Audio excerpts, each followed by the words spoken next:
Okay, question for Big Tree on recording.org. To be honest, the desktop reflection design is sort of silly to me, but until I try it, I'm open-minded to being transformed.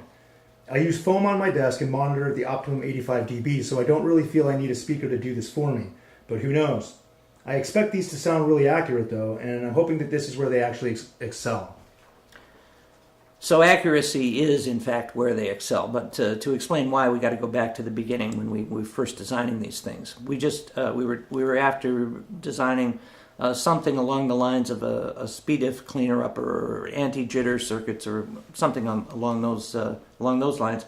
And we discovered that desktop monitors sounded just horrible. And of course, we found out that the reason was comb filtering. And we tried foam, we tried diffusers on the desktop, and a lot of other things, and we ended up, measuring them and demonstrating that while that helped, a couple of inches of foam helped. Well, first of all, you'd have to put it everywhere, and secondly, it didn't completely eliminate the problem.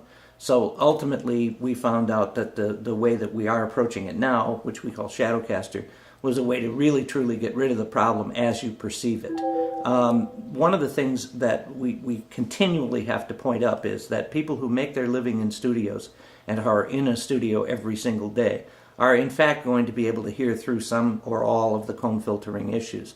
But this speaker is not really intended for that. It's intended to get a very clear picture, a very clear acoustic picture of what's going on very fast, and for people who are not necessarily terrifically experienced in the studio.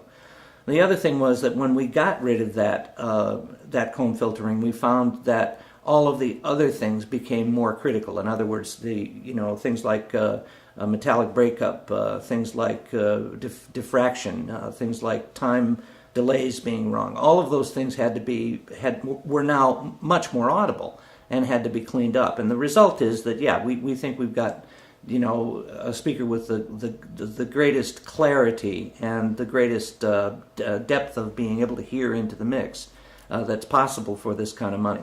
Finally, when we have the use of our ADIO box, analog and digital input-output box, we do, enforce, if you wish, the K system of metering. So, 0 is, I believe, 85 dB at your ears, and we know where your ears are because of the targeting. So all in all, we're trying to make something that adheres to the experience that someone with 20 years in the studio would have, but delivers that effect to people with a lot less experience, and in doing so, enable musicians to make better quality recordings of their work.